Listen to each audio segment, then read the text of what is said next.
네, 안녕하세요. 오늘 세컨 플로어 2021년 11월 19일 지금 세션 시작하도록 하겠습니다. 오늘은 다들 이제 원격으로 접속하셔서 이제 모이는 사람 없이 진행하게 됐고요. 오늘 발제해 주실 분은 곽희님이시고, 곽희님이 굉장히 좋아하시는 웹툰인 지옥, 웹툰 지옥에 대해서 오늘 설명해 주기로 하셨습니다. 이게 이제 곧 넷플릭스 오리지널 컨텐츠로 연상호 감독님이 또 연출해서 이제 공개될 예정인데요. 이번 주에 웹툰으로 전반적인 내용을 다뤄주시고 다음 주에는 이제 공개된 넷플릭스 오리지널 컨텐츠를 또 제가 이제 모두 내용 본 다음에 어떤 점에 차이가 있고 어떻게 구현됐는지도 함께 말씀 나누는 시간으로 진행하려고 합니다. 네. 곽희님 그럼 내용 설명 부탁드립니다. 네, 제가 며칠 전부터 몇 번 계속 이걸 하겠다고 이야기를 해서 너무 예고만 많이 한 거 아닌가 싶은데 일단 제가 되게 재밌게 봤던 웹툰 작품이라서 이번에 유아인 씨랑 박정민 씨 주연으로 넷플릭스 오리지널로 6부작으로 개봉을 한다고 해서 그 참에 같이 많이 보실 것 같아서 넷플릭스 올라오면 많이 보실 것 같아서 그 즈음에 같이 얘기하면은 재밌을 것 같아서 이 웹툰으로 골랐습니다. 그리고 웹툰이 되게 좋은 게 많은데 좀 만화다 보니까 좀 책에 비해서 좀 등한시 하는 게 좀 있는 것 같은데 그래서 한번 웹툰 해보고 싶었어요. 그래서 오늘 할 거는 최규석, 연상호 작품 지옥입니다. 두 분 다 근데 되게 유명하신 분들이라서 많이들 아실 텐데 켈빈님 두 분 다 아시죠? 지금 대답을 못 하시나? 네, 이제 마이크를 꺼놨었어요. 네네. 네네. 네.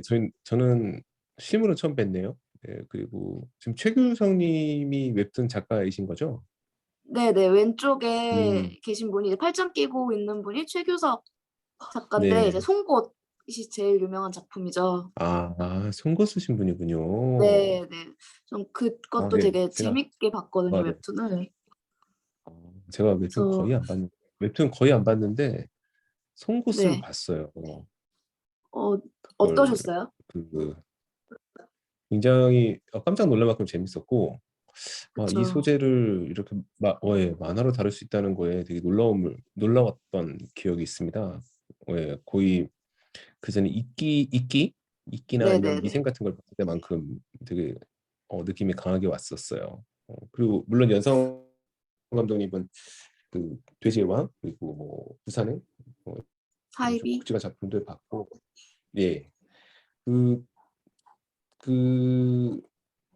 그 웹툰 애니메이션 만드셨을 때가 저는 훨씬 더 연상호님이 진짜 자기 색깔이 남다르게 나온다 이런 생각을 갖고 있었거든요. 그래서 저도요. 음, 저도요. 음. 그 근데 애니메이션으로 이번에 되게 웹툰 좋아하기 시작했어요.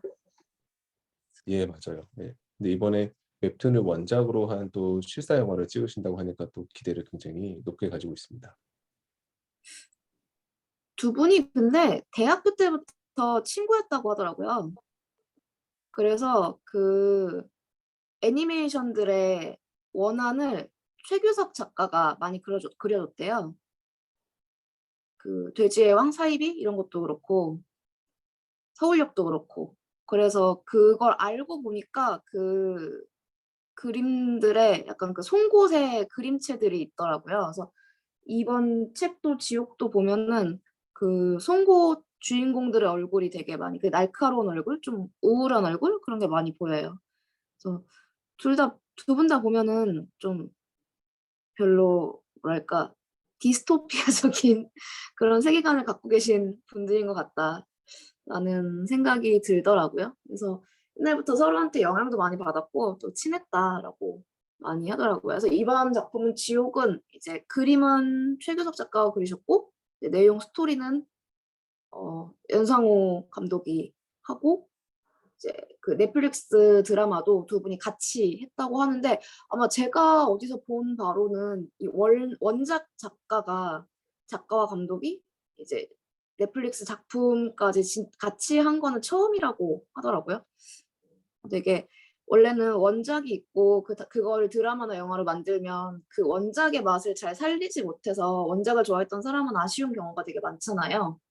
근데 이번에는 좀 원래 오리지널을 쓰셨던 분들이 직접 하신 거니까 좀 캐릭터나 그런 게 잘 살리지 않았을까라는 좀 기대가 듭니다. 이 작품은 근데 제가 예전에 찾아봤더니 지옥 두 개의 삶이라는 2004년인가 3년에 나온 연상호 감독의 단편 애니메이션이 있어요. 이게 완전 오리지널이고 이거를 바탕으로 이제 웹툰을 만들고 그 웹툰을 바탕으로 드라마를 만들고 그랬더라고요. 그래서 제가 이 작품도 봤는데 이 작품도 정말 기괴해요. 재밌고. 여기 보이는 이 날개 달린 이 형태가 이제 천사예요. 그래서 좀 잠깐 이제 이게 오리지널이니까 잠깐 내용을 말씀드리자면 34분 정도 걸리는데 그 안에 두 가지 단편 애니메이션이 있는데 두 번째 게 되게 재밌었거든요. 재밌다기보다는 되게 좀 더 와닿는 그런 게 있었는데 간단하게 줄거리 말씀드리면 그냥 지금이랑 똑같은 세상인데 뭐 왜 그렇게 된 건지에 대한 배경 설명은 없고 사람들이 그 자기가 언제 죽고 나서 어떻게 될지에 대한 계시를 받아요. 불현듯이. 이게 언제 그 천사가 와서 나에게 그 말을 해줄지도 모르고 왜 해주는지도 모르고 왜 그렇게 된 건지도 모르지만 어느 날 갑자기 그냥 잘 살고 있는데 이 화면에 보이는 이 기괴하게 생긴 천사가 와서 바키 너는 2038년 9월 30일 날 죽을 것이다. 너는 현생에서 너의 삶대로 어떻게 해서 너는 뭐 2등급을 받았고 2등급을 받았으므로 지옥 1단계로 간다. 지옥 1단계에서의 너의 고통은 이러이러할 것이다. 이런 식으로 말을 해주고 사라져 버려요. 근데 사람들이 이제 그게 보편화된 세상이라서 그걸 그냥 받아들이고 당연히 그럼 난 그날 죽는 거구나라고 생각을 하는데 그 죽는 게 정말 이제 신의 사자들이 와서 죽인다고 하는 게 맞을 것 같아요. 이제 와가지고 정말 신의 사자들이 그 사람을 이제 자신의 등급에 따라서 고통스럽게 죽이든지 아니면 잘 편안하게 돌아가시게 만들고 이제 그 시체가 지옥이나 천국에 가는 그런 세상인데 어떤 여자분이 되게 불현듯이 그냥 평범하게 살고 있는 여자분이 불현듯이 그 계시를 받은 거예요. 근데 너는 현생에서 너무 착하게 살았으므로 1등급이고 그래서 너는 천국으로 간다. 5일 후에 천국으로 간다. 라고 계시를 받았어요.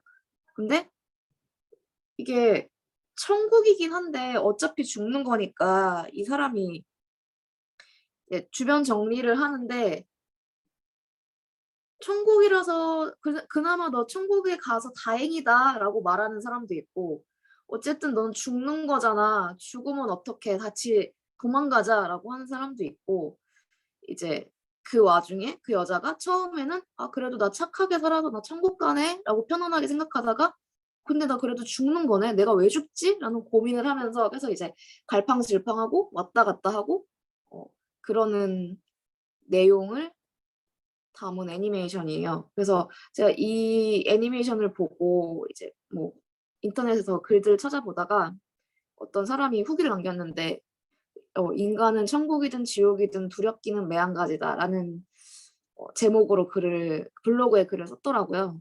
그래서 저는 처음에 봤을 때 뭐 천국 가면은 뭐 현생이 그렇게 천국만큼 좋은 건 아닐 테니까 그래서 좋은 거 아닌가라고 생각을 했는데 이제 다 보고 나니까 그 주인공의 갈등 이런 걸 보니까 그러게 천국이든 지옥이든 어쨌든 죽는 거고 그 죽음 후의 삶은 어떻게 될지 일단 뭐 천국이란 말은 들었지만 그 천국이 어떻게 생겼을지는 정확히 느껴보지 않았으니까 모르는 거고 어쨌든 현생에서는 죽은 거니까 사람들 사이에 잊혀지기도 하고 주변 사람들이 슬퍼하기도 할 테니까 두렵기는 하겠다라는 생각이 들더라고요.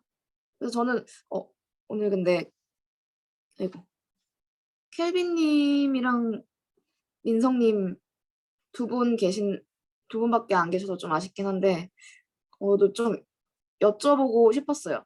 만약에 내가 이제 그냥 평소에 잘 살고 있는데 평범하게 살고 있는데 뭐 인생이 늘 잘 풀리지도 않고 늘 못 풀리지도 않고 그냥 평범하게 살고 있는데 어느 날 천사가 와서 너는 뭐 3일 후에 죽을 것이고 근데 너는 현생에서 되게 잘 살았기 때문에 너는 천국에 갈 거야. 걱정하지 마 하고 갔다.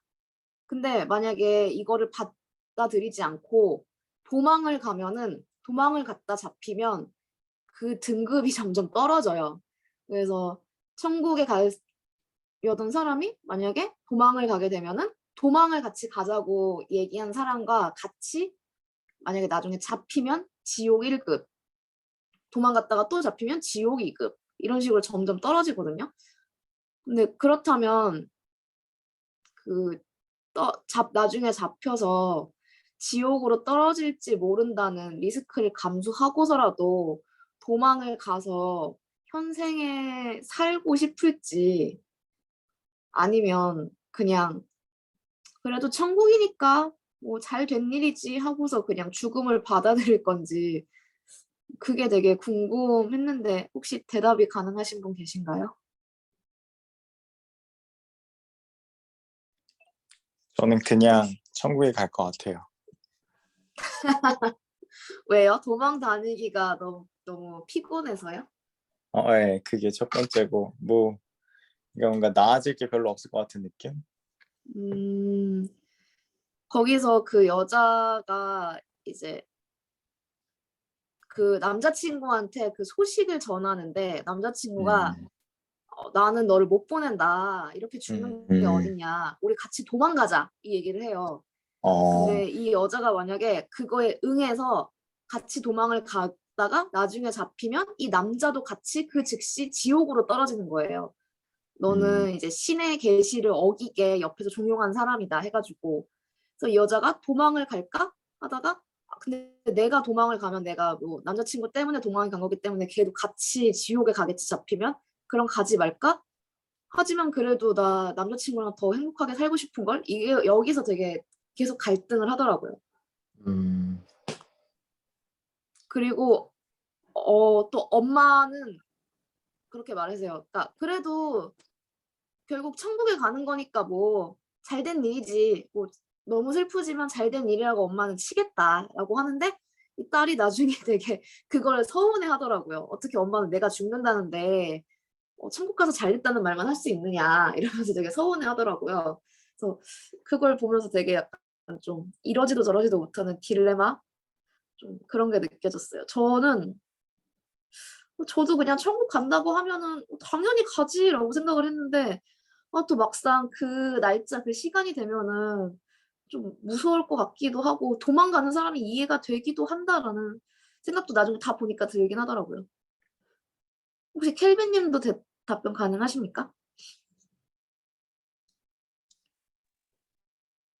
네. 전 왠지 민성님이 그냥 천국을 가고 싶다고 말씀하실 것 같았어요. 지금 민성이가 가진 많은 켈빈님은 얘기를 어떠세요? 나눈 결과 저는 사실 말씀 들으면서 처음 생각을 해보게 되는데 이게 여기서 말한 천국이라는 것은 우리가 생각하는 기존에 이제 생각하고 있던 천국과 같은 개념일 테고 그런데 그 지금 현생에서 맺었던 인연들과의 이별이 동반되는 거잖아요. 맞아요.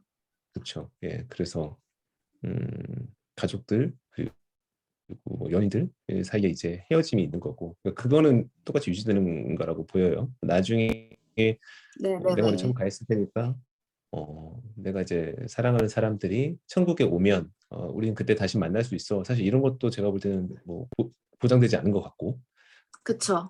음, 그래서 결국 천국이라는 환경과 그리고 그러니까 모르는 미지의 현생보다 훨씬 더 나을 거라는 기대감을 주는 천국이라는 어떤 환경과 그리고 나와 익숙한 것들과의 이제 이별, 요 둘 중에 어떤 것을 선택할 것이냐의 얘기인데 생각보다 혼란스럽네요. 왜냐하면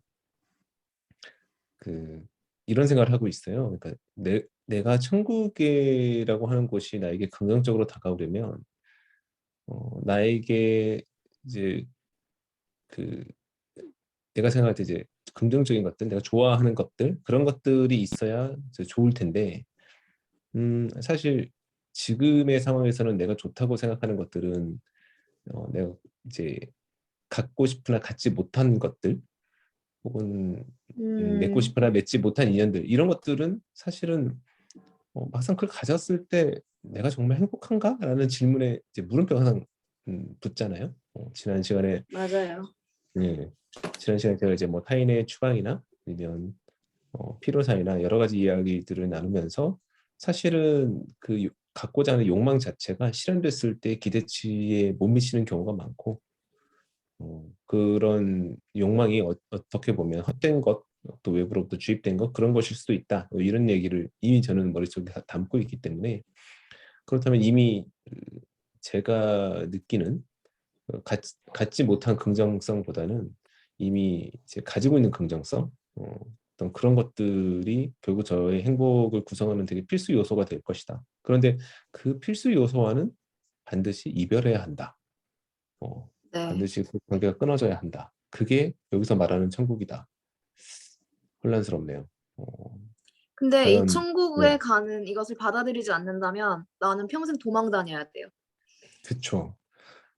그 조건도 있는 거죠. 그러니까 되게 그 조건이 굉장히 강압적이고 폭력적으로 느껴지는 건 사실이에요.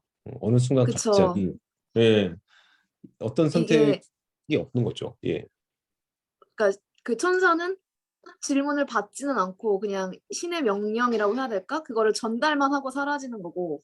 그래서 네, 천국에 가서 어떻게 되나요? 천국에 가면 나중에 뭐 내 가족을 만날 수 있나? 이런 질문은 아무것도 못 하고 그냥 음, 받아들여야 되는? 어떻게 보면은 이게 진짜 좋은 게 맞나 싶은 음. 그런 그런 상황이더라고요. 연상호가 그린 천국과 지옥은.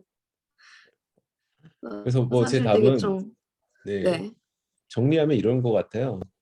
처음에 이 내용을 제가 홍보받았을 때는 내면은 굉장히 분노하는데 하지만 결국 도망가는 실천은 못할 것 같다는 생각이 좀 드네요. 제가 음, 지금의 사람을 보면 그래서 결국 내가 도망을 했을 것인가? 그러진 않았을 것 같다. 결국 음, 삭히고 체념하고 받아들이는 걸로 가지 않았을까 싶습니다. 네. 저도 그럴 것 같아요. 결국에는 도망갈 자신이 없을 것 같아요. 그래서 이런 혼란스러운 작품을 바탕으로 이제 이게 근데 2004년이면은 거의 17년 전이죠. 그때 이런 작품을 만들었고 이제 2019년부터 지옥 웹툰을 네이버에 연재했나? 18년인가 19년부터 했거든요. 그 보니까 되게 오랫동안 이 주제에 대해서 이 감독이 생각하지 않았나 하는 생각이 들었어요. 그래서 이제 웹툰 얘기를 웹툰이 이게 막 그 책으로 치면은 1부, 2부 해서 2권짜리거든요. 근데 두 개가 이어지는 얘기긴 한데 1부를 하고 이제 한 4년 정도의 텀을 두고 그다음 2부 얘기가 돼요. 그 후에 어떻게 됐는지. 근데 이거를 다 얘기하기에는 너무 좀 스포일러가 될 것 같아서 오늘 앞부분에 대해서만 조금 배경 설명을 앞부분에 대해서만 조금 얘기하려고 합니다. 주인공이랑. 그래서 이 가운데 있는 이 앞에 있는 저 사람 정진수 형사 그 두 분이 일부에 거의 자꾸 왜 이렇게 된 거지? 이 생각이 드는데 저는 아무 설명 없고 그냥 그냥 이렇게 어느 날 갑자기 세상이 이렇게 됐어. 뭐 천재지변과 같이 이렇게 됐어. 그냥 그렇다고 알고 시작하자라는 식으로 일단 이야기가 시작을 해요. 그래서 맨 처음 그러니까 맨 처음에 이 오른쪽에 있는 저 안경 쓴 남자가 그냥 커피숍에 있다가 저 뒤에 있는 정체 모를 괴물들이 와서 이 처벌이라고 해야 될까? 아무튼 갈기갈기 찢어서 죽이고 연소시키고 그냥 사라져 버려요. 그냥 대낮에 한복판에서 서울 한복판에서. 그래서 이제 사람들이 난리가 난 거죠. 이걸 막 지금이랑 같은 동시대라는 설정이기 때문에 사람들이 다 핸드폰이 있으니까 핸드폰을 촬영하고 이걸 공유도 하고 인터넷으로 그냥 아무 인과관계도 없이 갑자기 이렇게 어디선가 어디서 나타난 건지도 모르겠고 어디로 간 건지도 모르겠고 저 형체가 뭔지도 모르겠고 저런 것들이 와서 누군가를 타겟 삼아서 죽이고 완전 연소시켜버리고 그냥 사라져 버렸다. 이건 도대체 무엇이냐 하면서 사람들이 이제 한국 사람들이 되게 웅성거리기 시작해서 근데 아까 그 전 화면에서 보셨던 그 형사는 그냥 형사니까 이건 그냥 저건 다 합성이고 그냥 뭐 살인 사건이다라는 전제로 이야기를 시작하고 이야기를 하고 주장을 하고 그리고 이제 이 가운데에 있는 사람은 이 현상을 틈타서 하나의 종교를 만든 새 진리회라는 종교를 만든 사람이에요. 이 사람은 이것이야말로 신의 정의고 신의 계시다. 인간이 너무 선하게 살지 못하니까 신께서 직접 자기 손으로 선하게 살지 못하는 인간들을 처벌하시는 것이다. 그리고 나는 그 신의 말을 전하는 대리인이다. 라는 식으로 주장을 하면서 이제 세력을 키워가는 종교 세력을 키워가는 그런 게 시작을 해서 이제 이 형사랑 대치를 하게 돼요.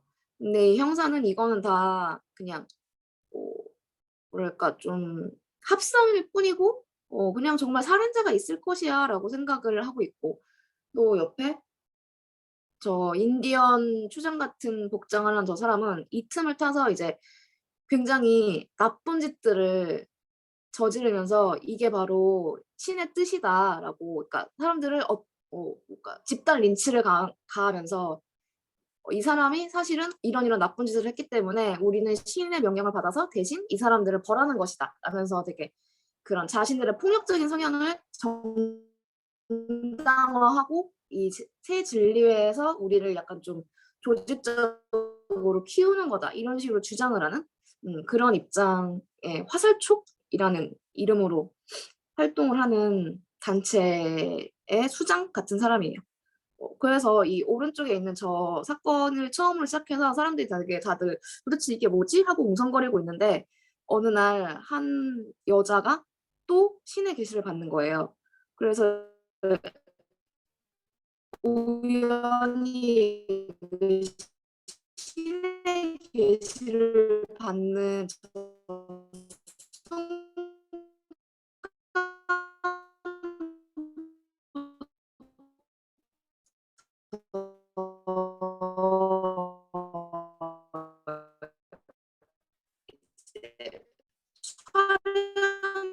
촬영이 돼서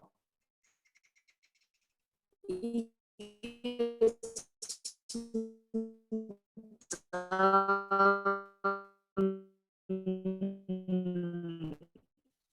계기가 되는 사건이 생각해서는 미혼모였는데 특정이 와서 저 여자에게 뭐 땡땡땡 뭐 박미선 오후 10시에 죽을 것이다. 그래서 이렇게 보면은 심판을 해서 이렇게 연소를 하는 이런 식으로 사람을 심판을 하는데 좀 내용을 말씀드리자면 이 여자의 사연을 말씀드리자면 이 여자가 그 새진리에 갔더니 그러면 그 10일 후에 네가 죽는 장면을 우리가 녹화를 해서 전국에 생방송으로 내보내겠다. 실시간으로 내보내겠다. 그러면 너에게 뭐 30억을 주겠다. 이런 식으로 얘기를 해서 그 장면을 진짜 찍게 되는데 실제로 이 여자는 진짜 저 오른쪽에 있는 저 괴물들이 와서 이 여자를 아까 그 보신 것처럼 연소시켜서 죽여버려요. 그러다 보니까 사람들이 아 이건 진짜구나라고 이제 믿게 되는 거죠.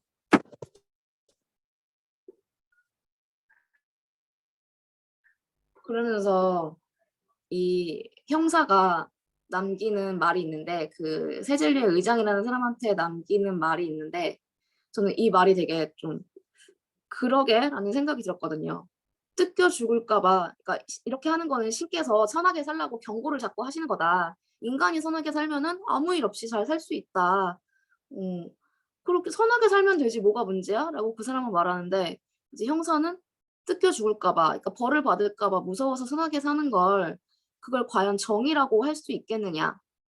라는 질문을 그 사람에게 하거든요. 그 세질림의 의장에게. 어, 또 그러게 그게 과연 진짜 정의가 맞나? 라는 생각이 들었어요. 그러니까 진짜 내가 마음에서 우러나와서 착하게 사는 게 아니라 이렇게 살지 않으면은 나 언제 어떻게 죽을지 모르다 끔찍하게 죽을 거잖아라는 생각으로 자꾸 자기를 검열하면서 어, 자신을 착하게 채찍질하는 게 과연 진짜 선이고 진짜 정의일까? 뭐 아닌 것 같은데 결국에 선했으면 그걸로 된 건가? 라는 생각도 들고 뭐 그렇더라고요. 그래서, 혹시 민성님은 어떻게 생각하시는지 한번 들어보고 싶습니다. 네. 근데 지금 이런 기본적인 사고관이 되게 기독교적인 사고관이잖아요. 네네, 맞아요. 뭔가 되게 오랫동안 이런 사고관 안에서 살았을 것 같아요. 그리고 저는 사실 기본적으로 이런 세계에 살고 싶지는 않지만 이런 어떤 삶이 주어지면 너무 슬플 것 같아요. 근데 저게 그래서 약간 좀 내가 일탈을 하고 싶고 부도덕적으로 살고 싶은 순간에 아니지 내가 인간이라면 이렇게 그게 차이가 있나 근데 싶기도 한데 내가 인간이라면 이러지 말아야지 인간의 도리를 지켜야지라는 것과 이렇게 하면은 나 갈기갈기 찢겨서 연소돼서 죽으니까 그러지 말아야지 이것의 차이가 있을까요? 아니면 결국엔 다 똑같은 걸까요? 결국은 뭔가 이게 사실은 그냥 현실에서 나타나는 건 되게 종교관적인 차이 같은 걸 수도 있을 것 같은데 그러니까 마음에서 우러나서 하는지 아니면 진짜 절대자라는 존재를 믿어가지고 그 절대자한테 잘못 보이면 안 된다는 생각 때문에 그렇게 하는지 차이인 것 같은데 네. 뭔가 근데 지금까지는 그게 되게 상징적이었잖아요. 현실에서는. 그러니까 네네. 뭐 나중에 죄를 저지른 사람이 나중에 뭐 그러니까 일반적으로 생각했을 때 벌을 받는 그런 상황이 네. 되면은 겉봐 저 사람 나쁘게 살아서 저렇게 된 걸 거야라고 추측을 했던 건데 그쵸. 이젠 실제가 되면 이 세계관 안에서는 그게 굉장히 명료해진 거죠. 네. 그 주인공의 주장에 따르면. 네네. 그러면 저 삶에 적응을 해야 될 것 같아요. 저기서는.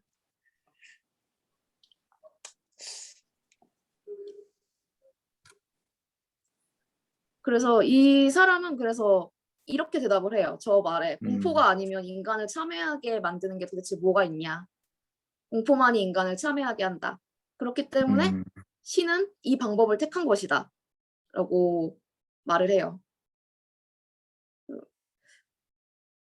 근데 공포가 아니면 인간을 참회하게 만드는 게 없는가? 어떻게 생각하세요? 저는 참회라는 것 자체가 일단 뭔지 잘 모르겠어요.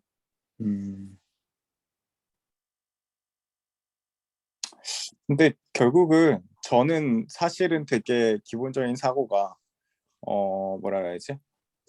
이런 참회를 한다는 것 자체가 그러니까 결국은 나에서 인생이 끝나지 않기 때문이라고 생각을 하거든요. 그래서 사실 사람들이 음, 뭔가 자기 아이가 생기면은 좀 더 올바르게 살려고 많이 그 노력을 하게 되잖아요. 자연스럽게. 그쵸. 그러니까 뭔가 나의 어떤 행동이 뭔가 후세에도 영향을 미친다. 뭐 내가 죽고 나서도 이 유산이 남는다라는 생각 때문에 자기의 삶을 돌아보게 되고 자기의 삶을 좀 객관적인 도덕에 좀 올려놓으려고 하는 것 같은데, 그러니까 그럼 결국은 그것도 결국 두려움에 기인한 그쵸. 거려나요? 어느 정도는 그럴 수 있을 것 같아요. 근데 음. 음, 근데 저는 개인적으로 진짜 참회라는 게 있는지를 잘 모르겠어요. 음, 그러니까 뉘우치긴 하겠지만 그건 네, 결국 또 그 상황에서의 본인의 뭔가 이득을 위해서 뉘우친 거지. 본인의 이득을 위했거나 아니면 본인이 이득을 얻지 못해서 아, 내가 그때 그러지 말걸이라는 생각이거나 그거지 진짜 순수한 참회가 있을까라는 생각이 들어요. 음, 켈빈님은 어떻게 생각하세요? 네. 저도 이게 굉장히 기독교적 어떤 세계관과 이제 맥락이 닿아 있다는 걸 동의를 하고요. 왜 특히 이제 연소를 시켜서 이제 죽임을 당한다라고 하는 건 마녀 화형, 화형식 뭐 이런 것과도 네네. 연되네요. 근데 뭐 저도 이제 사실은 그 기독교를 굉장히 오랜 시간 사실은 종교를 가지고 있었었고 지금은 정확히 내가 어떤 마음 상태인지는 모르겠다는 입장인데 교회는 나가고 있지 않은지는 오래됐고요. 네, 그래서 제가 생각했던 그 당시의 느낌은 그런 게 있었어요. 그 결국 그 모든 걸 초월하는 절대자가 나에 대한 모든 걸 알고 있다. 그러니까 항시 감시 체계인 거죠. 항시 감시를 당하고 있고 옳고 그른 그 기준은 그 절대자에게 있는 것이다. 그러니까 그 기준이 나한테 없는 거죠. 그래서 사실 충돌하는 지점이 있다고 생각합니다. 그러니까 어떤 자유를 이제 추구하는 그 내면의 어떤 그 가치관과 그리고 그 기준에서 어긋나서 벌을 받지 말아야 한다는 어떤 가치관이 충돌할 때가 많죠.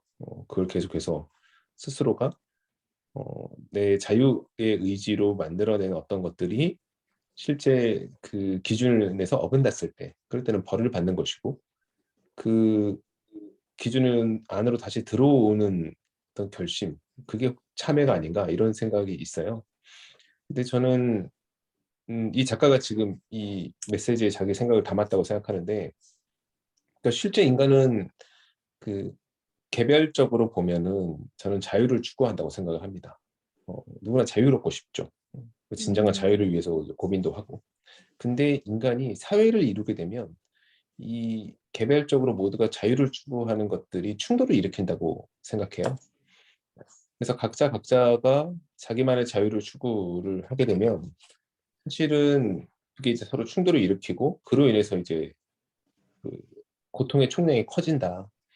그러면 그 사회를 이루기 위해서 모두가 어, 어, 그 한쪽 방향으로 정렬을 해야 되는 그 무엇인가가 필요한데 그게 무엇일까라고 생각을 했을 때 결국 법질서라든지 아니면 도덕이라든지 좀 더 강력하게 이제 대두되는 것이 이제 종교 이제 이렇게 생각이 됩니다. 음, 근데 그 종교의 믿음이 사실은 당근과 채찍이 있는 거죠.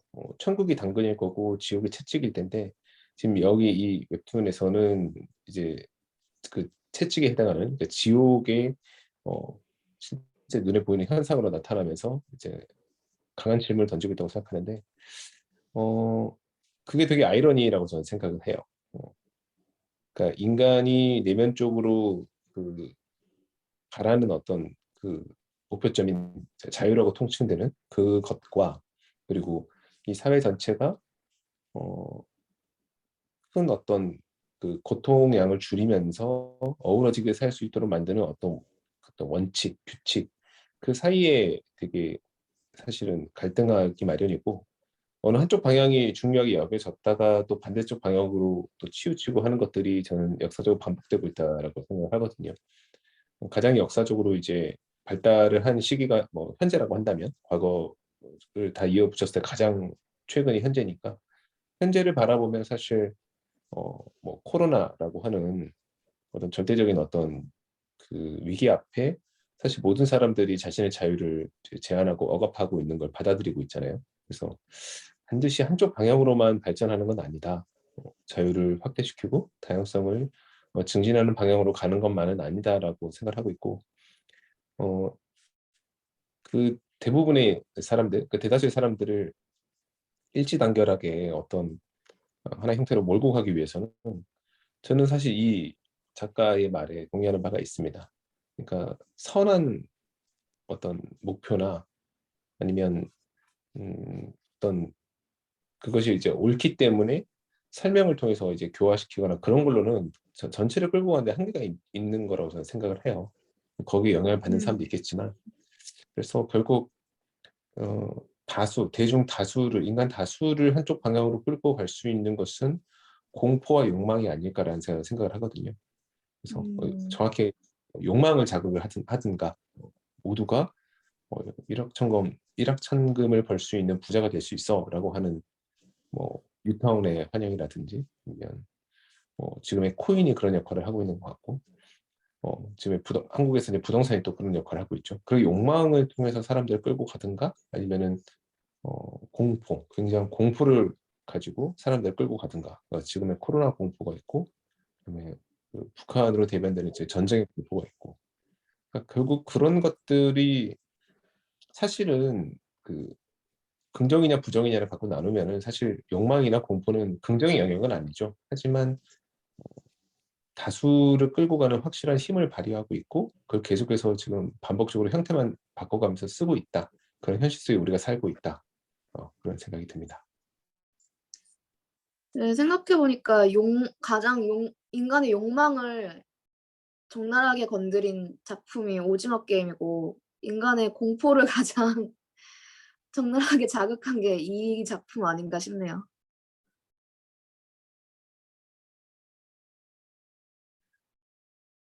네, 아까 케빈님이 잠깐 교회 얘기를 해주셨는데 혹시 교회를 오래 다니셨나요? 네. 생각해보면 굉장히 오래 다녔던 것 같아요. 아, 어렸을 때 한 중학교부터 시작을 해서 제가 결혼하고 저희 첫째를 데리고도 갔을 정도니까 되게 꾸준히 오래 다니셨네요. 꾸준히 다닌 건 아니었지만 네. 음, 그 그렇죠. 그 믿음의 강도에 진폭은 있었죠. 꽤 오랜 시간 다녔습니다. 어, 그 처음에 가실 때는 그럼 부모님이 다니셔서 따라가신 거예요? 처음 갔을 때는 이사를 갔는데 거기에 그 이사를 가면 이제 그 아파트에 뭐그 단지별로 그다음에 라인별로 그렇게 관계 맺기가 되죠. 그래서 저희 그 아파트 그 라인에 동갑내기 친구의 집이 있었고 자연스럽게 교회를 한번 오라는 초청을 받고 그렇게 가게 됐죠. 음, 음, 그럼 지금은 안 다니시는 이유는 뭔가 그런 뭔가 시간이 없거나 약간 그런 이유신 거세요? 아니면은 좀 다른 종교를 생각해봐야겠다라는 생각이신 거세요? 앞에 두 가지 이유는 사실 이유는 아닌 것 같아요. 근데 다만 음, 어느 순간 좀 뭐랄까요 의심이 들었다고 할까요? 음, 음, 그러니까 제 개인사이긴 한데 제가 마지막으로 이제 다녔던 교회는 음, 어, 굉장히 좀 그 뭐라 그럴까요? 좀 선하고 진보적인 느낌이 색채가 강한 교회였어요. 그래서 음, 예배당도 짓지 않고 어떤 그 대학의 강당을 계속 빌려서 거기서 이제 예배를 드리는 어떤 그런 걸 실천하는 교회였거든요. 그 점이 굉장히 마음에 들어서 그쪽을 다니기 시작했습니다. 그러니까 실제 굉장히 많은 어떤 예금이나 이런 그걸 소득이라고 하면 좀 음, 너무 천박한 표현이겠지만 그런 게 풍부함에도 불구하고 그런 것을 땅을 사고 건물을 짓고 그렇게 교회 자체를 살찌우는 것보다는 어, 열심히 이제 사회로 환원하는 걸 더 적극적으로 내세우는. 그래서 그런 거를 되게 긍정하고 받아들이는 사람들이 뭐 불편을 감수하고서라도 이제 찾아가는 그런 교회였어요. 예. 그런데 제가 마음속에 흔들리기 시작했던 부분들은 무엇이었냐면 몇 가지 에피소드가 있어요. 그때 이제 세월호 참사가 있었는데 그 교회가 예배를 이제 인도하는 곳이 이제 강남이었거든요. 그래서 저는 사실 그 당시 이제 혼란스러웠죠. 세월호 참사가 있고 여기서 어떤 음, 그 개인의 어떤 가치관과 별개로 어떤 공동의 어떤 움직임이나 아니면 목소리나 이런 것들을 어떻게 낼 수 있을까? 근데 회사에서는 이제 그런 것들은 마치 없는 일 마냥 그렇게 대하는 게 뭐 너무나 당연한 것이고, 예, 회사는 또 다른 이익 추구 집단이니까 회사는 그렇고 가족 간에도 좀 조심스럽죠. 오히려 가족 간에 사실 이런 가치관에 해당하는 내용들 언급하는 거 굉장히 쉽지 맞아요. 않은 일입니다. 위험하죠. 위험합니다. 예, 그래서 특히 부모님 세대나 그쪽 맞아요. 세대는 예, 전혀 다른 컨텐츠를 가지고 또 살아가고 계시기 때문에 근데 제 마음속에 막연한 그런 기대가 있었던 것 같아요. 내가 다니는 교회에서는 뭔가 내가 선뜻 동의하고 따라갈 만한 목소리를 내주지 않을까 그런 기대를 했었던 것 같습니다. 지금 떠올려 보면. 그런데 굉장히 좀 발언의 수위가 컨트롤되고 있다는 느낌을 받았어요.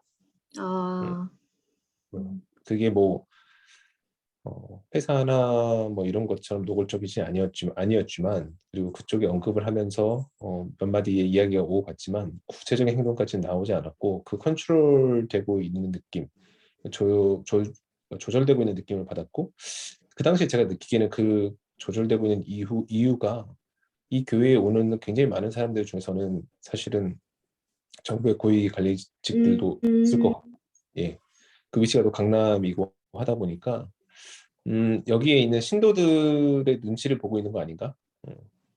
라는 생각을 제가 했어요.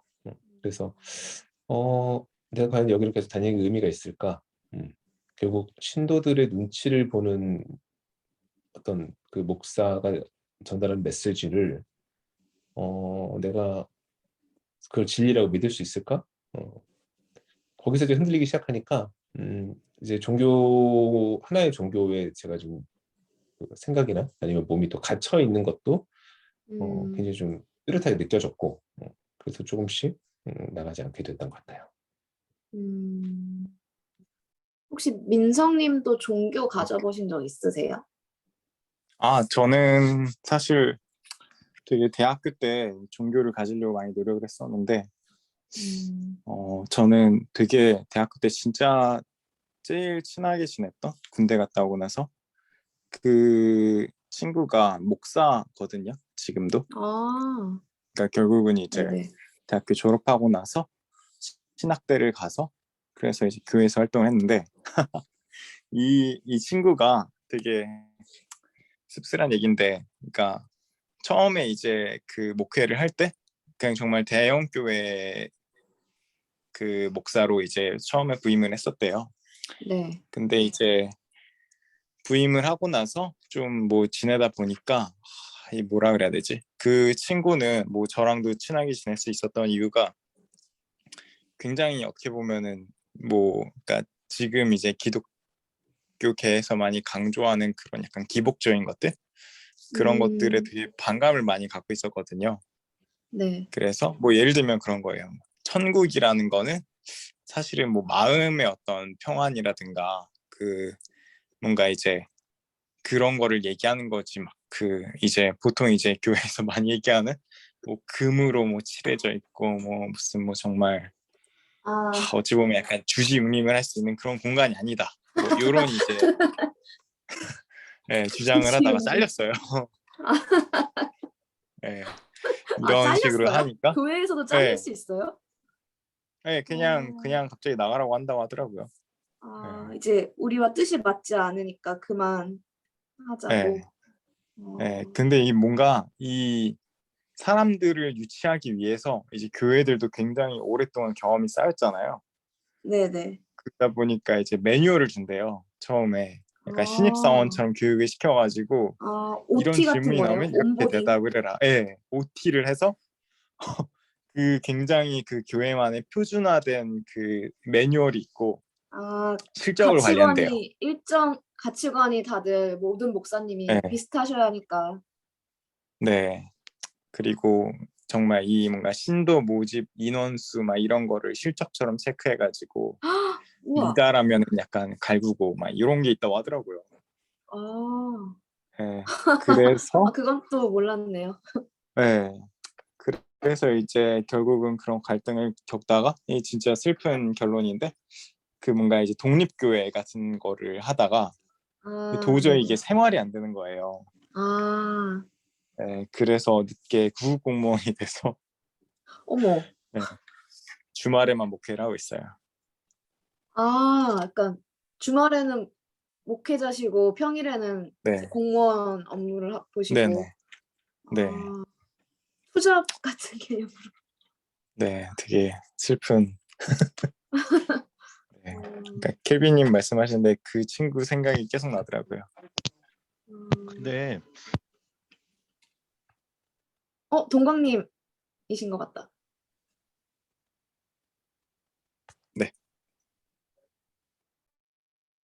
동광님 계신가요? 그 들어와 계시는데 네 지금 말씀하실 것 같아요. 예, 잘 안 들리나요? 이제 이제 들립니다. 들립니다. 에러가 있나 봐요. 잘 들려요? 네네, 잘 들립니다. 예, 교회 얘기 왜 하시는지. 저도 옛날에 어렸을 때는 교회 다녔었거든요. 근데 그때는 되게 열심히 다녔는데 이제 약간 다니다가 이제 제 머리가 큰 거겠죠? 중학생 때였는데 이게 맞나? 여기서 말해주는 이게 맞나? 라는 생각이 되게 많이 들고 뭔가 설명을 했을 때 근데 왜 그런 거예요? 라고 물었을 때 제대로 대답을 듣지 못한 것도 있고 약간 지금으로서는 정확히 기억은 안 나지만 뭔가 그런 목사님이나 그런 분들에 대해서 좀 내가 생각한 이미지랑 다르다라는 거에 실망을 느끼고 그래서 이제 교회를 중학생 때까지 다니고 안 다녔나? 그랬거든요. 근데 그 이후로 그래서 종교를 가지면 좋겠다. 뭔가 심적으로도 좋고 도움이 되지 않을까 내 인생에? 라는 생각이 들어서 좀 몇 번 시도를 했는데 자꾸 근데 신이 있는 게 맞는 건가? 그리고 신이 뭔가 얘기를 해줬다면 그게 다 맞는 게 맞나라는 생각이 저는 되게 많이 들어서 항상 실패를 해서 이제 다른 분들은 여기서 하는 얘기가 결국에 신의 계시에 대한 얘기잖아요. 그게 나중에는 결국에 뭐 뭔가 반전같이 얘기가 변하긴 하는데 이것은 신의 계시다라는 이름 하에 자꾸 이제 지옥을 시연하면서 뭐 속된 말로 나쁜 사람들을 처단을 하는 건데 그렇다면 신이 진짜 있고 신이 한다면 모든 게 다 옳고 선한 게 맞나? 그 생각이 저는 들었어요. 그래서 다른 분들은 이제 종교를 가지신 적이 있는지 아니면 그리고 뭐 신을 어떻게 생각하시는지가 조금 궁금했어요. 그 저는 지금도 잘 모르겠어요. 신이 있나? 잘 모르겠어요. 신성에 대해서 들리시는 지금 상태가 좀 소리 조금 끊기네요.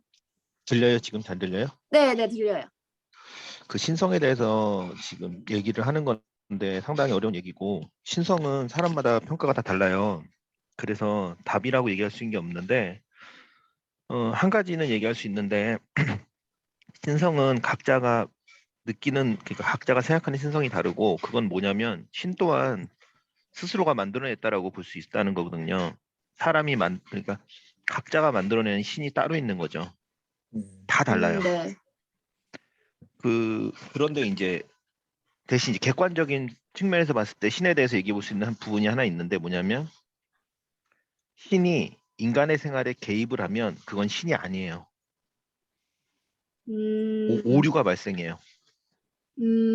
신이 인간사에 개입을 하면 예, 그건 오류예요. 신이 아닌 거예요, 그거는.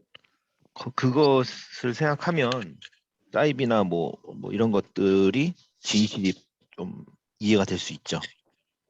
음, 그리고 저는 신성이나 이런 쪽에 상당히 관심이 많고 공부도 많이 했지만 신학도 했고요. 신학 쪽입니다. 네네. 저는 예 믿음은 여전합니다. 아직도. 음,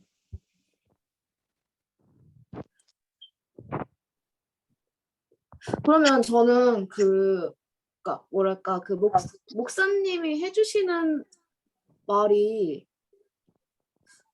항상 신의 말을 제대로 전달한 게 맞나라는 생각을 되게 많이 했었거든요, 항상. 목사님이 전달하는 말과 목사님과 교회에 대해서 정확히 이해할 필요가 있는데요. 진리가 하나라고 생각한다면 종교가 갈라지면 안 되고 천주교, 기독교, 장로교, 감리교가 나눠지면 안 되죠. 진리는 하나인데. 근데 나눠지죠. 그렇죠. 네네. 목사님마다 말하는 게 다 다르고요. 네. 그냥 하나의 성인을 따른다고 봐야지 목사가 신이다라고 생각하는 순간 오류가 발생하는 거예요. 그 목사의 견해를 사람들에게 알려주는 겁니다. 그냥. 그냥 내 생각은 이렇다. 그렇죠. 그거의 네. 토대가 되는 게 성경일 것이고. 근데 그 목사가 신이라서 신의 대리인이라서 이렇다라고 생각하는 것 자체가 오류라고요.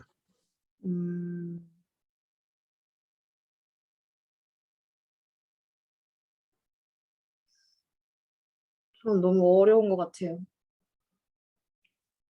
아니 어렵게 생각하지 말고 쉽게 그냥 목사는 사람이다. 나랑 똑같다. 끝. 그렇다면 교회 가는 이유는 뭘까요? 그럼 그 생각이면 독서모임이랑 똑같아요. 굳이 독서모임이랑 교회를 똑같아요. 안 가도 되나? 그쵸. 독서모임이랑 똑같은 거예요. 음, 그냥 독서모임 진행자인 거예요. 목사는. 그 사람 신이 아니에요. 굉장히 설득력 있네요. 그러면 동광님 말씀은 굳이 신을 믿는다면 굳이 교회, 그러니까 독서 모임 정도의 그거라면 역할이라면 신을 믿는 것과 그런 교회에 가는 것은 별개의 일인 거겠네요. 당연히 별개죠. 성경에서도 별개라고 얘기했어요. 저는 그게 되게 지금도 기억이 나는데 그게 되게 싫었거든요. 교회에 안 오면 안 된다. 무조건 신을 믿으면, 그러니까 하나님을 믿지 너는, 네. 그럼 너는 꼭 교회에 와야 돼, 일요일에는. 그게 바로 하나님을 믿는 사람이야. 전 그게 왜요? 항상 그게 그때 제가 사춘기여가지고 그게 되게 그랬거든요. 근데 아까 친구 얘기 나왔잖아요. 네네. 친구분 뭐 목회한다고. 그거 왜 민성님 그런 네네. 거냐면 그 목사 안수 받으려고 하는 거거든요. 예, 목사 안수를 받으려면 부목사 생활을 2년 하거나 아니면 개척교회 생활을 2년인가 3년 해야 돼요. 교회마다 조금씩 다른데. 근데 그거 인증받으려고 이제 하는 건데 선배들하고 저희가 많이 싸웠어요. 예전에. 많이 싸운 내용이 뭐냐면 우리가 진리가 무엇인지 알고 있고 상황을 아는데 왜 목회자들 교회에서는 돈을 목적으로 움직이느냐. 선배 그렇게 하면 안 되는 거 아니에요? 선배들이 하나같이 똑같이 얘기합니다. 네가 굶어봐야 정신 차리지.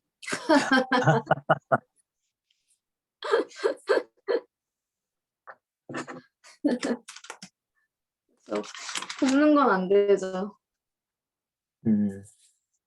근데 맞는 말인 것 같아요. 결국은 이제 거기도 조직이니까 유지하기 위해서 점점 굉장히 씁쓸하게 변해가는 것 같아요.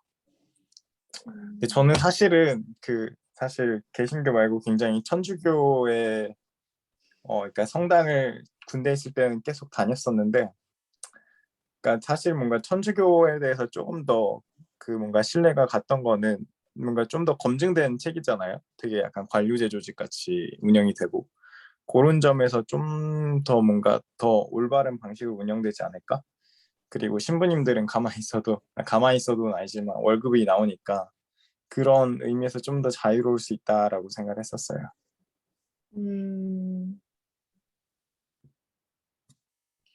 근데 아까 동광님 말씀이 인간 사이 개입을 하면은 그건 신이 아니다? 신의 계시가 아니다라고 하셨잖아요.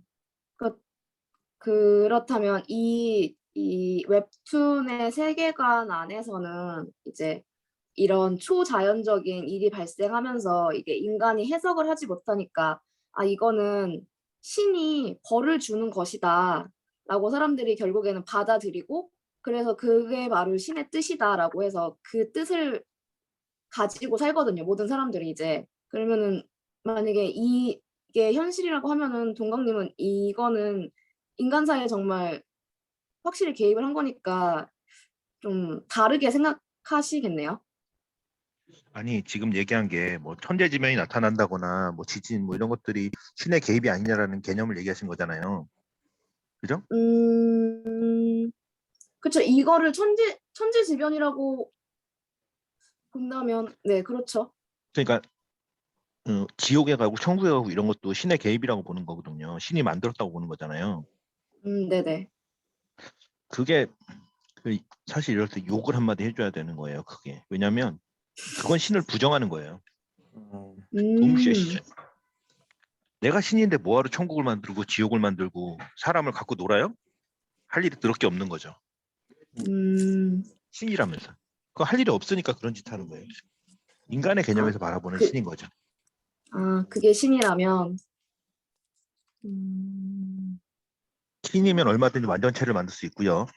얼마든지 천재지변 안 주고도 그 사람이 참여하게 만들 수도 있어요. 신이니까. 음, 맞죠? 신이니까. 그쵸, 신이라면. 근데 굳이 그럴 필요가 없다, 진짜 신이라면. 음. 음, 그러니까 이게 되게 재밌는 것 같아요. 뭔가 그 제가 되게 제 인생에 가장 큰 영향을 끼친 책 중에 하나가 황금가지인데 그 네. 황금가지에 보면은 그 옛날 사람들이 뭔가 자연 현상이나 뭐 그런 것들을 설명하기 위해서 뭐 그러니까 주술적인 사고관을 통해서 해석을 하기도 하고 종교적인 그 뭔가 이유를 통해서 세계를 해석하기도 하는데 뭐 주술적인 건 이런 거예요. 내가 부정 타는 짓을 해가지고 이런 안 좋은 일이 생겼다. 뭐 예를 들면은 뭐 문지방을 밟았다. 아니면 음, 그러니까 뭐 돼지를 뭐 보면 안 되는데 뭐 봤다 이런 식으로 해석을 하는 뭐, 거고, 까마귀를 봐서 오늘 재수가 없다. 네네, 뭐 그런 식으로 해석을 하는 거고, 이 종교적인 세계관은 자기 자신의 어떤 인생이라든가 이런 거에 어떤 잘못된 것들 이거를 누군가가 계속 감시를 하고 있고 그 감시 속에서 내가 잘못된 행동을 했기 때문에 안 좋은 일이 생겼다 이렇게 해석을 하거든요. 그래서 막 음, 옛날에 막 그 임금이 부덕하면은 막 비가 안 오고 막 그랬다고 해석을 했었잖아요. 네네. 결국은 뭔가 설명력의 부족을 해소하기 위해서 좀 그런 식의 사고관을 가졌던 게 아닌가. 그리고 실제로 그게 어느 정도는 효과가 있었을 것 같아요.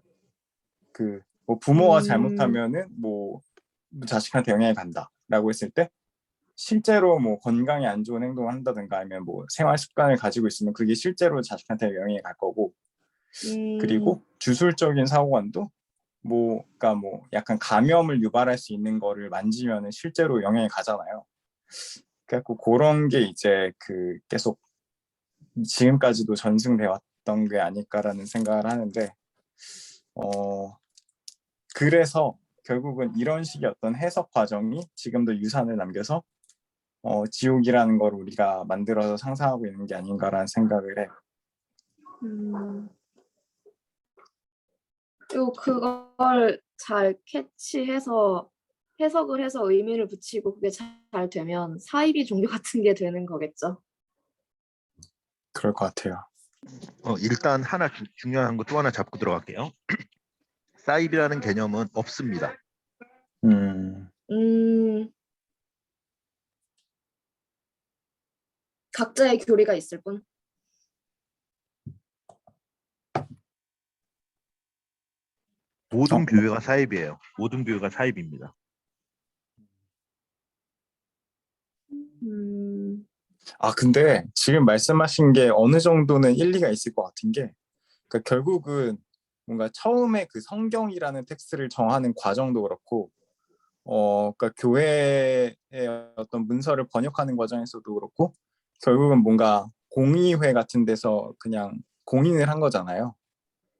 그리고 그쵸. 이 공인한 거에서 벗어나면은 이단이라고 계속 했던 거고, 그런 식으로 뭔가 계속 자기들이 그 인정할 수 있는 세계관을 이렇게 계속 정해왔던 건데, 그렇게 정한 이유가 뭐냐? 사실은 각자의 어떤 신앙이 다른 거고, 그 신앙이 다를 수밖에 없는 걸 어떤 한 방향성을 가지게 묶어놓으려고 했던 건데, 이게 사실은 그 뭔가 이제 종교개혁 이후에는 좀 더 이제 자연스럽게 풀리게 되면서, 그리고 사실은 이게 어떻게 보면 종교의 본질에 더 가까운 방향으로 나아가고 있는 과정인 것 같아요.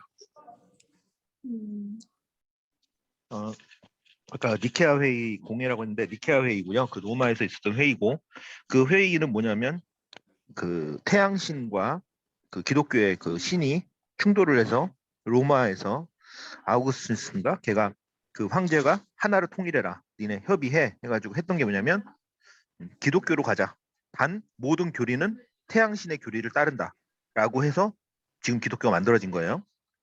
그러니까 태양신의 생일 크리스마스 그리고 일요일 다 이런 것들이 다 태양신 거예요. 다. 아, 그쵸. 사실은 음. 모세의 어떤 원형도 그 뭔가 이집트의 전통적인 그 뭔가 종교에서 나온 그 인물이라고 되게 동양성이 같다고 하더라고요.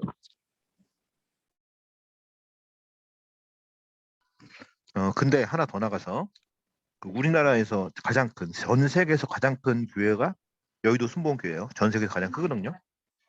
여의도 순복음교회 처음에 나왔을 때 이단으로 낙인 찍혔습니다. 사이비라고. 통성기도에 대해서 사이비라는 비난을 받았어요.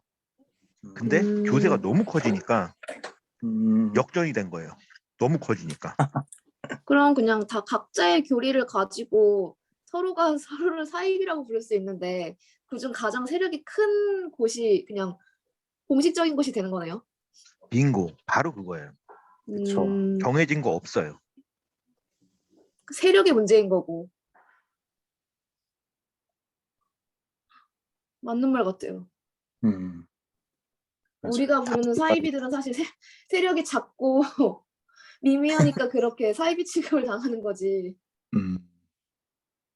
그래서 이 웹툰 안에서의 새진리교라는 이 종교? 이 단체도 처음에는 그냥 사이비로 치부를 당하고 그냥 저 사람들 이상하다, 이상한 행동을 하고 다닌다 이렇게 됐는데 이 현상을 되게 잘 이용을 한 거죠. 사실 이 현상이 뭔지 아무도 몰라요. 이게 왜 이렇게 되는지, 이게 정말 신의 계신지 자연 그냥 천재지변 같은 건지 아무도 모르는 상태에서 이 사람들이 거기에 의미를 붙인 거죠. 이게 바로 신의 계시다라고 하고, 그리고 이거를 뭐 방송이나 이런 거를 통해서 되게 대대적으로 사람들한테 보여주면서 것 봐, 이게 우리가 말한 신의 계시야, 내 말이 맞지라는 식으로 계속 하다 보니까 세력이 확장돼서 이제 1부가 그렇게 세력이 확장된 채로 끝나고 2부에서는 새진리회가 약간 좀 뭐랄까 국가가 공인한 종교인 것처럼 자리를 잡는 세상이 펼쳐져요. 그래서 그 말씀하신 대로 보니까 처음엔 사이비로 시작했다가 점점 세력을 확장하고 사람들에게 약간 이것이 바로 진짜입니다라고 세뇌를 시키니까 이제 공인이 됐네요. 그래서 약간 근데 말씀하신 게 사실 맞는 것 같아요. 맞아요. 그 종교가 특히 막 그 시대에 번창하는 종교들은 어느 정도 그 시대에 필요한 문제의식을 가지고 있는 것 같아요. 예를 들면은 뭔가 기독교가 가장 그 당시에 순기능은 사실 인신공양을 없애는 거라고 생각을 하거든요. 막 그 남미에 특히 막 진짜 엄청난 양이 막 인신공양을 하고 그랬었잖아요. 그거를 네네. 굉장히 그 뭐냐 그 사무엘인가 그 아브라함이었나 아브라함인가 맞죠? 그 양을 대신 죽여가지고 그거를 통해 가지고 뭔가 대속을 할 수가 있다 이런 식으로 대속이 아니죠. 뭔가 제물로 바칠 수 있다. 네, 이런 식의 어떤 교리를 가지고 있음으로 해서 그 시대에 있었던 야만적인 관습은 없었잖아요. 그리고 뭔가 그 시대에 필요한 어떤 도덕적인 그런 공감대 그런 것들을 제공을 해줬다고 생각하는데 결국은 이 시대에도 그거를 제공해 줄 수 있는 종교가 생기면은 그게 좀 대세가 되지 않을까 라는 생각을 하게 됩니다. 그래서 이 웹툰 안에서도 그런 것 같아요. 이걸 잘 잡아서 여러분들을 선하게 살게 만들고 나쁜 사람들을 대신 처단해 주는 거다라고 해서 이제 사람들이 나중에는 아니 뭐가 문제야 착하게 살면 되지 그 사람은 그러니까 지금은 모르겠지만 곽희가 죽었어. 곽희 분명히 우리는 모르지만 나쁜 짓을 했을 거야 라는 약간 좀 역전된 생각을 하게 되는 상황까지 가게 되더라고요.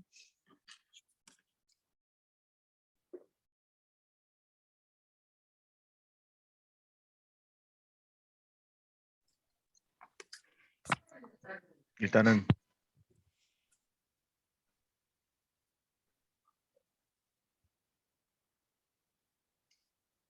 뭔가 말씀하시고 계신데 잘 못 듣는 건가? 잘 안 들리네. 네네. 들려요? 네. 네. 끊어졌던 것 같아요. 다시 말씀해 주세요.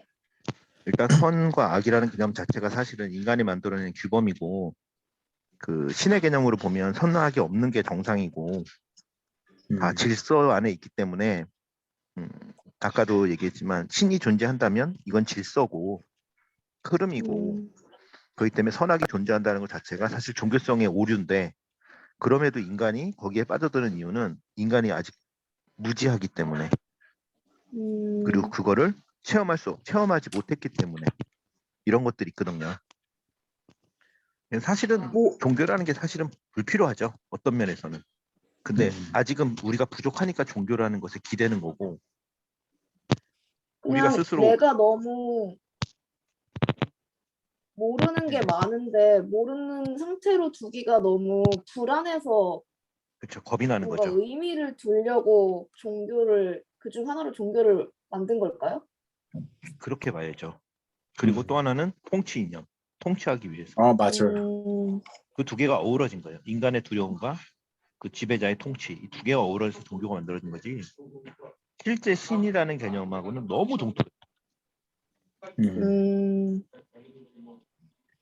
지금의 종교와 신 자체의 순수한 개념과는 많이 다르다. 그래서 저도 약간 동양에서 사실 유학이라고 하는데 결국은 공자, 맹자를 공부하는 게 서양에서 봤을 때는 종교라고 보기도 하잖아요. 우리도 그렇게 얘기를 하기도 하고 우리는 그거를 어떤 종교라고 보기엔 약간 좀 다르다고 생각하지만 사실은 어떻게 보면은 좀 종교처럼 사회적으로 통용되는 관념을 제공해준 그런 역할을 했던 것 같아요. 뭔가 나를 절제시키고 네. 규칙을 만들어주고 두렵게 하고. 네.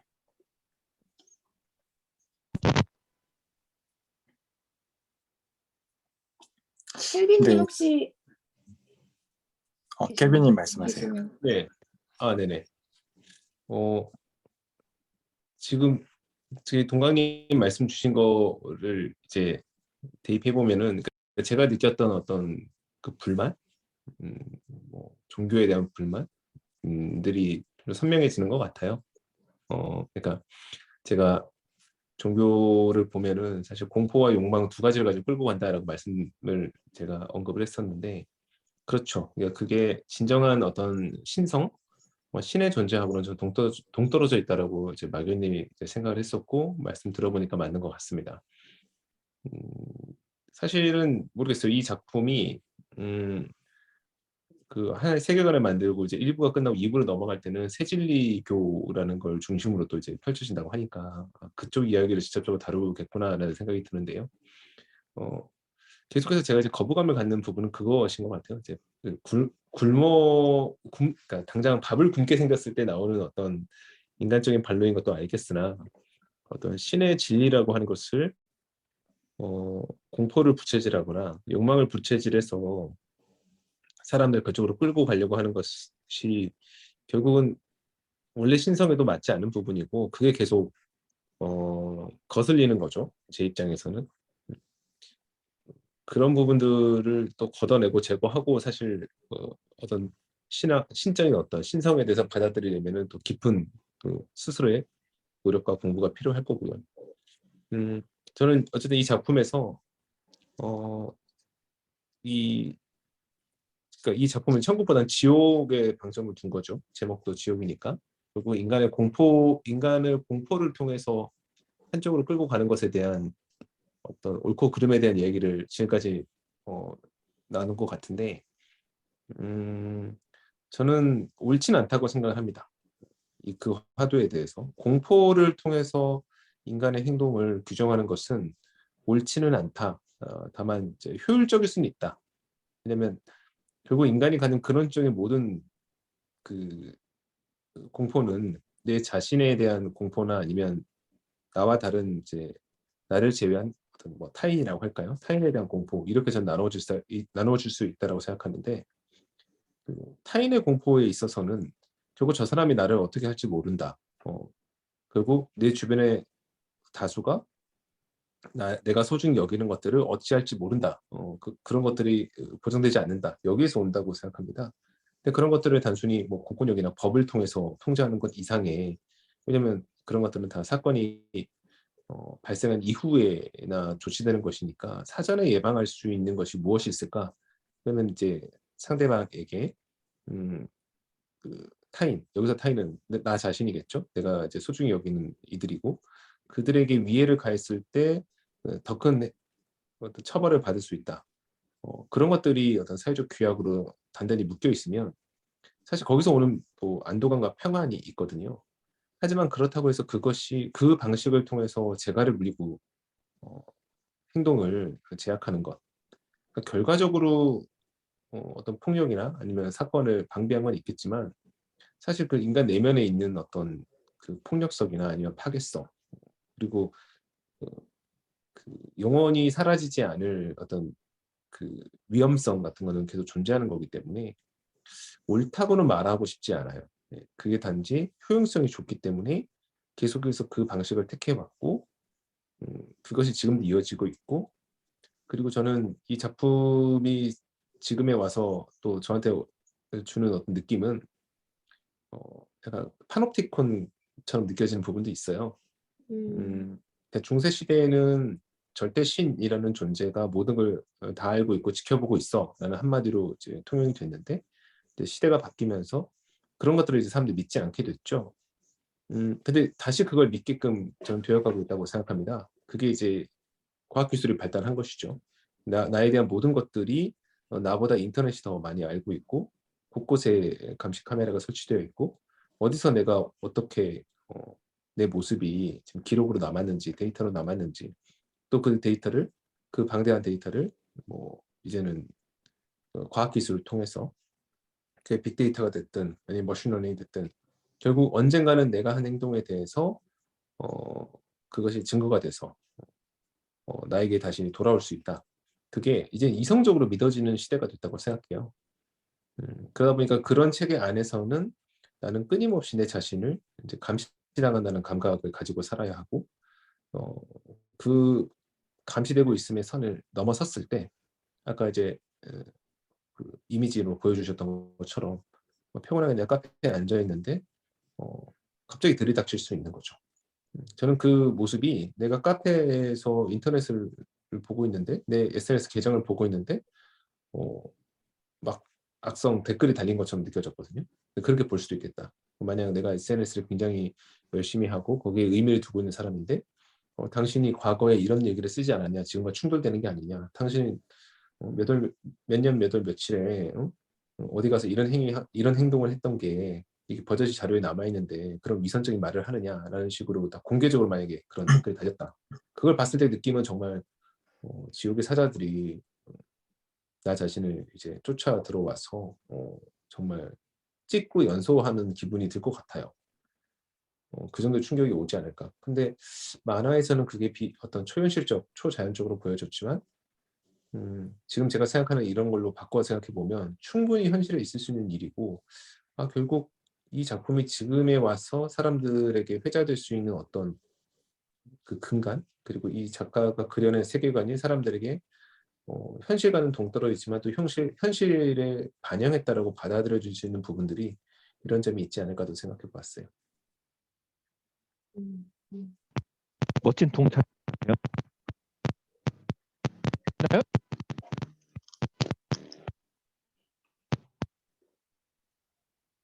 됩니까? 지금 살, 제가 살짝 끊겨서 들려요. 예, 끊겼다 지금 들려요? 연락을 한 지금은 들립니다. 지- 네. 지금 들리나요? 네네 들려요. 예. 멋진 통찰인 것 같아요. 그 그런 일을 당해봤냐고 그랬는데 저는 좀 당해봤어요. 그런 일들을. 많이 당했다고 하면 좀 오바 같고 일단 좀 당해봤는데 뭐랄까 처음에는 되게 고통스러운데 왜 그럼 내가 그것에서 그런 상황이 닥쳤을 때 고통을 느끼나에 대해서 되게 많이 생각을 해봤거든요. 아니 내가 남들이 없는 곳에서 나쁜 짓을 했다거나 남들 여기서 이렇게 얘기하고 저기서 저렇게 얘기했다거나 이런 것들이 왜 나에게 고통일까? 그게 공개되는 것이 그럼 나는 위선자인가? 막 되게 많은 생각들을 하게 하더라고요. 근데 무뎌질 필요가 있겠다. 그리고 더 중요한 건 정작 그것에 대해서 고통을 느끼는 건 자신이지 타인은 별 관심이 없다. 음, 이게 좀 제가 느꼈던 바예요. 타인은 별 관심 없어요. 그냥 그 순간에 그냥 마녀사냥하는 것 자체를 즐기는 거지. 그렇더라고요. 그런 일 닥치더라도 너무 신경 쓰지 마세요. 타인은 별로 관심 없으니까. 맞아. 하지만 어렵죠. 그렇죠. 네. 근데 또 지금 이래저래 해서 또 대선철이 다가오고 있는데 또 이런 거 저희 많은 정보들을 접하겠죠. 네. 특히 정치 영역만큼이나 방금 얘기했던 이런 식의 이제 위선자 논리라든지 아니면 실제 증거를 가지고서 막 진실을 밝히겠다고 이제 내세우는 어떤 그런 그런 시즌이 또 있다고 생각하는데 사실 저는 동관님 말씀 되게 동의하는 게 제 자신도 그렇거든요. 제가 예를 들면 어떤 타자에게 당신은 위선자야. 당신은 지금 말하고 있는 거 그때그때 지금 바꿔가며 말하고 있어. 진실이 없어. 이렇게 정말 열을 내면서 비판을 했던 저는 이제 제가 비판자로서 했던 적이 있습니다. 지금은 내가 누구에 대해서 무슨 논리로 비판했는지 기억이 하나도 나지 않아요. 그냥 그 순간의 상대에 대한 어떤 공격, 그 순간 그냥 일종의 게임으로 생각하고 그냥 이기고자 하는 이기고자 하는 그 마음도 별로 없었던 것 같아요. 그냥 내가 그 사람 하는 말이 이거는 대치되고 있는 어떤 내용을 알고 있으니까 그걸 그냥 발화한 것뿐이죠. 남는 게 없어요.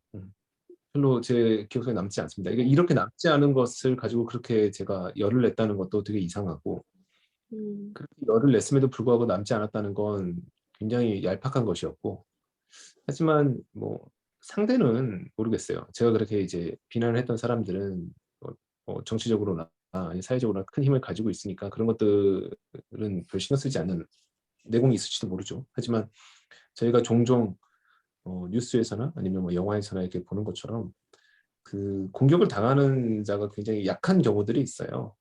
뭐 아이들이 이제 학교 생활이라든지 아니면은 저희 사회에서도 보면은 항상 이런 공격과 이런 그 집단의 어떤 음, 그런 폭로 같은 것들은 물이 아래로 흐르는 것처럼 약한 사람들에게 버젓이 자행될 때가 많은데 그랬을 때 그렇게 악의를 가한 사람들은 기억조차 나지 않을 만큼 그냥 그 순간에 그 흥취로 그렇게 행동을 하고 말을 했을 텐데 받아들인 약한 사람들은 굉장히 고통받을 수 있겠구나라고 하는 것들을 또 생각을 했죠.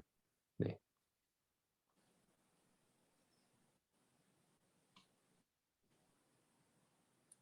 네. 시간이 다 돼서 좀 정리를 해야 될 것 같습니다.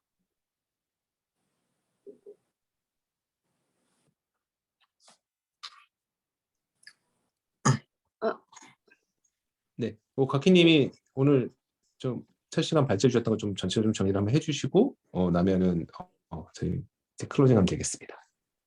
네. 오늘 지옥 웹툰에 가지고 조금 얘기해봤는데 저는 사실 개인적으로 아까 동강님이 얘기해주신 것도 그렇고 해가지고 개인적인 의문점들을 조금 종교에 대한 의문점들이 조금 풀린 느낌이라서 저는 되게 유익한 시간이었던 것 같고, 근데 좀 이게 내용을 말하자니 너무 스포일러가 될 것 같아서 내용을 말하기가 되게 말하기도 말하지 않기도 애매해가지고 그게 좀 아쉬웠습니다. 다음 주에는 더 내용을 자세하게 가지고 이야기하면 좋을 것 같습니다. 네. 감사합니다. 네, 감사합니다.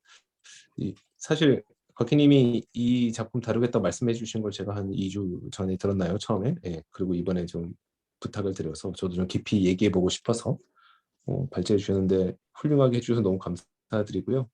많이 배웠습니다. 저는 이 작품을 가지고 이제 저희 종교에 대한 이야기, 또 신성에 대한 이야기로 나아갈 줄은 몰랐는데, 짐작을 못했는데 굉장히 흥미롭고 재밌고요. 네, 다음 시간이 또 기대되는 발제였습니다. 감사합니다. 오늘 모두 고생 많으셨습니다. 감사합니다.